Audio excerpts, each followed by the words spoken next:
मैं doctor Suresh, assistant professor ABST। आज के इस वीडियो में हम कैपिटल गेन का प्रैक्टिकल क्वेश्चन करेंगे। इससे पहले भी हम प्रैक्टिकल क्वेश्चन कर चुके हैं। ये सारे प्रैक्टिकल क्वेश्चन कैपिटल गेन के जो रूल्स लिखवाए गए हैं उन्हीं अकॉर्डिंग हो रहे हैं। आप लोग ध्यान दीजिए कि कैपिटल गेन के जो भी रूल्स मैंने बताए हैं आप उनको अच्छी तरीके से याद कीजिए और उन्हीं अकॉर्डिंग ये वीडियो होते हैं। और अगर फिर भी आप लोगों को समझ में नहीं आता तो मेरे व्हाट्सअप नंबर पे मेरे से संपर्क कर सकते हैं। आज का इस वीडियो में हमारे ये जो प्रैक्टिकल क्वेश्चन है वो इस प्रकार है। इसमें हमें कैपिटल गेन कैलकुलेट करनी है। तो देखिए हमारे पास स्क्रीन पर आपको दिखाई दे रहा है कि पॉइंट नंबर दे रखे हैं। पॉइंट 1 नंबर देखिए, एक्स ने 10/6/1999 को 2,40,000 रुपये में 2,40,000 रुपये में किराएदारी का अधिकार प्राप्त किया। अर्थात 10/6/1999 में 2,40,000 रुपये में किराएदारी का अधिकार उसने प्राप्त किया। उसने इन अधिकारों को 25/9/2018 को 31 लाख रुपये में बेच दिया गया। 1/4/2001 को किराएदारी के अधिकारों का उचित बाजार मूल्य 3,60,000 रुपये था। तो देखिए भाई, जो बाजार मूल्य है वो 1/4/2001 का है, जबकि हमने किराएदारी का अधिकार कब खरीदे हैं? 10/6/1999 को खरीदे हैं।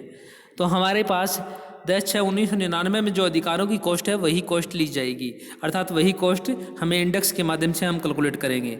यहाँ पर देखिए नीचे सॉल्यूशन में देखिए, सेल्स कंसिडर में हमारे पास में कितने रुपए में सेल्स किया? 31 लाख रुपए में सेल किया, तो 31 लाख रुपए आ गया। Less index cost of equation, index cost of equation वर्तमान की जो इंडेक्स कॉस्ट है वो 280 रुपये है। और हमारे पास 2001 और 2 में जो बेस ईयर है, तो बेस ईयर का जो इंडेक्स कॉस्ट है वो 100 रुपये है। तो देखिए 2,40,000 इंटू 280 डिवाइड बाई 100। यहाँ पर देखिए 1999 की कॉस्ट इंडेक्स नहीं दी हुई होती, क्योंकि हमारे पास जो बेस ईयर है वो 2001 और 2002 है। तो बेस ईयर का जो इंडेक्स नंबर है वो 100 है। तो हमारे पास less index cost of equation 2,40,000 into 280 divide by 100। इसको हम सोल्व करेंगे तो हमारे पास आ गए 6,72,000। तो 31 लाख में 6,72,000 रुपये लेस कर दोगे तो इसका डिफरेंस आ गया 24,28,000। 24,28,000 हमारे लिए क्या है? Long term capital gain. आप लोगों को समझ में आ गया होगा। यहाँ पर देखिए जो बाजार मूल्य है वो 1/4/2001 का है, और हमने जो संपत्ति जो अधिकार खरीदे हैं वो हमारे पास 10/6/1999 के हैं। तो जिस वक्त हमने जो अधिकार खरीदे हैं उसी वर्ष की जो कॉस्ट है उस कॉस्ट को हम index cost of equation calculate करोगे। तो ये हमारे पास पहला पॉइंट था। दूसरा पॉइंट देखिए, वाई ने 19/3/2016 को व्यापार प्रारंभ किया। 19/3/2016 को व्यापार प्रारंभ किया। उसने 21/12/2018 को इस व्यापार को बेच दिया गया तथा 4,50,000 रुपये गुडविल के प्राप्त किए। तो यहाँ पर देखिए 4,50,000 रुपये गुडविल के प्राप्त किए। यहाँ पर इस बात का शो नहीं किया गया कि व्यापार कितने में खरीदा और कितने रुपये में बेच दिया गया। यहाँ पर हमें गुडविल की बात करनी है। तो 2 नंबर के पॉइंट में देखिए, सेल्स कंसिडर फॉर गुडविल 4,50,000 रुपये कॉस्ट ऑफ इक्वेशन। हमारे पास जिस वक्त व्यापार खरीदा था, व्यापार प्रारंभ किया था, उस वक्त व्यापार की कोई गुडविल नहीं थी, अर्थात गुडविल का स्वयं निर्माण किया गया है। तो इसलिए इसकी कॉस्ट वैल्यू नील मानी जाएगी। तो यहाँ पर देखिए सेल्स कंसिडर फॉर गुडविल 4,50,000 रुपये less cost of equation nil.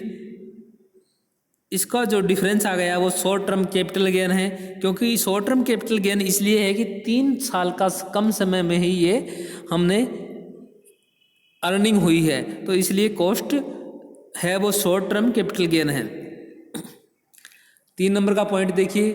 3 number के पॉइंट में देखिए, जेड ने अपने व्यापार का ब्रांड नेम 1,40,000 रुपये में बेच दिया।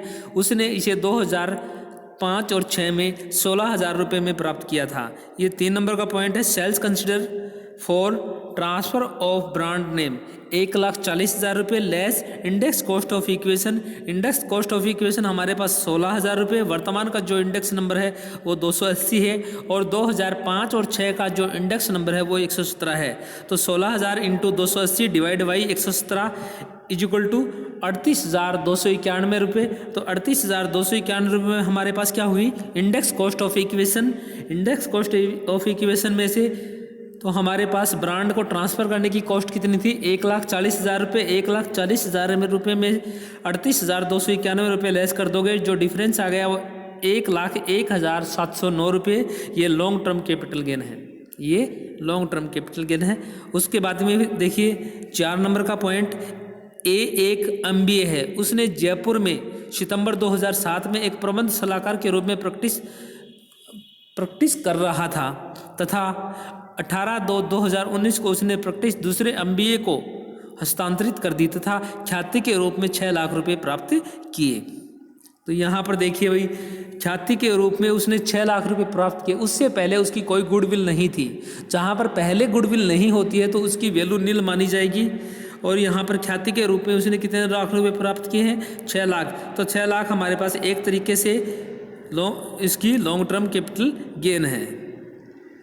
ये हमारे पास प्रैक्टिकल क्वेश्चन था। आप लोग देखिए इस प्रैक्टिकल क्वेश्चन को अच्छी तरीके से सोल्व कीजिए। और अगर आप लोगों को जो भी परेशानी हो मुझे व्हाट्सएप नंबर पे या कॉल के माध्यम से मुझे सूचित कीजिए, ताकि मैं आपको क्वेश्चन में कहीं भी कोई परेशानी हो मैं आपकी सोल्व कर सकूं। और ध्यान रहे भाई, देखिए इसमें रूल्स पढ़िए, रूल्स नहीं पढ़ोगे तो प्रैक्टिकल क्वेश्चन नहीं कर पाओगे। अगर इसके बाद में देखिए इसमें इस चैप्टर में से हम 1 या 2 एक्सरसाइज और करेंगे, उसके बाद में हम नेक्स्ट चैप्टर शुरू करेंगे। तो आप लोग ध्यान दीजिए, इसमें इसी अकॉर्डिंग क्वेश्चन सोल्व कीजिए। अगर फिर भी कोई परेशानी हो तो मुझसे संपर्क कीजिए। ठीक है, ओके।